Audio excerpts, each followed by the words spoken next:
Makadi vatariri nevaoni. Nyaya iri pano ndeye mukadzi womukorokoza akanga nezvikomba zviviri. Mudzimai uyu akatadza kubhalansisa nguva yekuti chimwe chikomba chouya nguva chimwe chouya nguvai.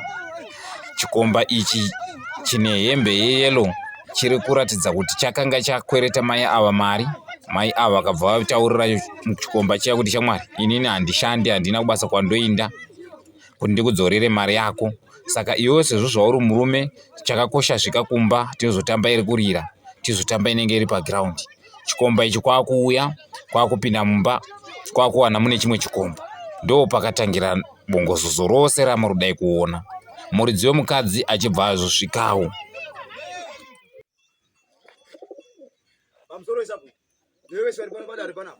Nyaya iri pano ndekuti yainga nenyangwe mukadzi warapa.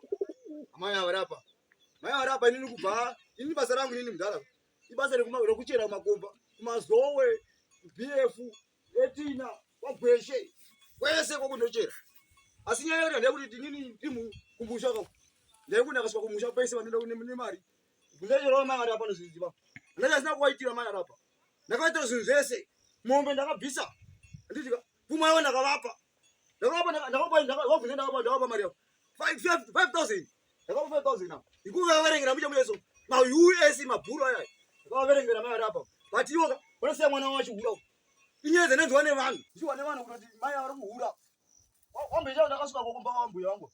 Ndakasvika kukomba kwambuya wangu ndakavuya ambuya. Nyaya kuti utaura navanhu mukui moziva ere muchiri kwamaita mone because mone ndipane ndiri makomba kama. Moti wapera umba. Anenge rumba kwamai wacho. Ndakawasvikira. Basi ndakazoita ini zokudai. Ndakutaura nenisa bhumu muyeso.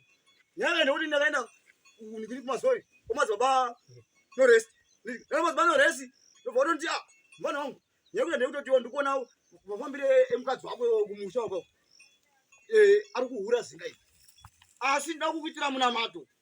Ndakati ni aiwa madzibaba. Nyaya ndikuiziva zinga ite. Asi ndakati madzibaba nyamutaka. Inyaya ndakazwa kudhara. Asi ndakati nini ka? Ndoda kutotenga bhemba rangu. Nedemo rangu. Ndonaka kumusha. Ndotangira kune iwa wambuya. Wakadya mari yangu. Andanyasa kwaitira ambuya urapa. Kunosari zvezviwa kunzeta izvo kuona kata kuno ndakaenda mari. Asi ndisike njoa pa maziva zvekwese usita. Iye ngwa yawo ichihura iyi. Asi mombe ndakaendesa mbaka mari ndakavapa. Magurosa vanongodya zuva nezuva. Vazibazarisa kataiwa zviri mabhemba.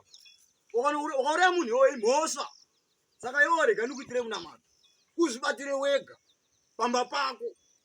Ndakati zvakanaka madzibaba handizvikwanisa imini. Itai zviripo.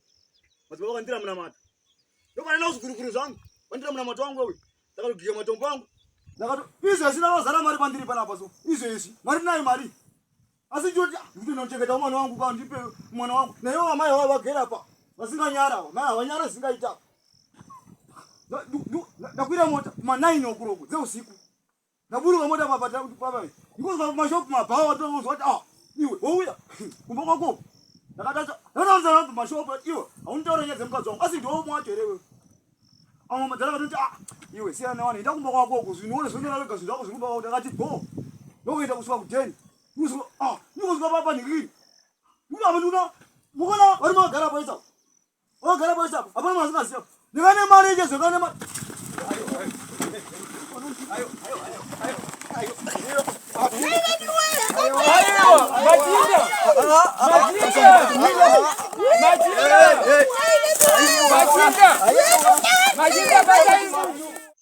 Ndinokutendewe TV mauyawo zondiona ndinonzi Mazobano rest izvo ndiri mukadoma musondo swanga nomuzukuru wangu anofamba naye maprosto mukadoma muno. Ndinokutendai zvochokwadi baba takauya takawabatsira pamusoro penhau dzemudzimai wavo. Takabata mabasa takawaita vakadzokera vakasvika nabata mudzimai wavo ane zvikomba zviviri pamba zuva rimwe chete. Vari kushanda kumamaira zvokuti unongonzwawo kuti pane zvikuitikawo pane zvikuitika vachibva vauya nini kuna Mazobano resini mazimaprosto.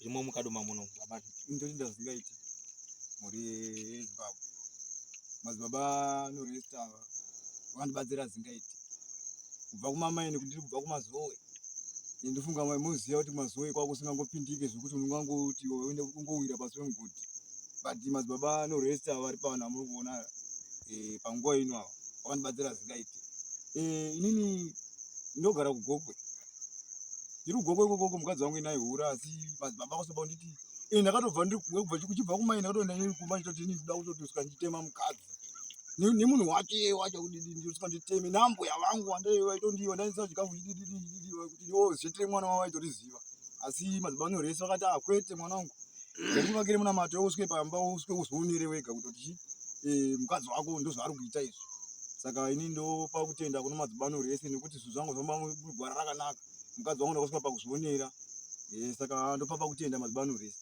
titenda muri Zimbabwe namadzibaba anorese tinobata tese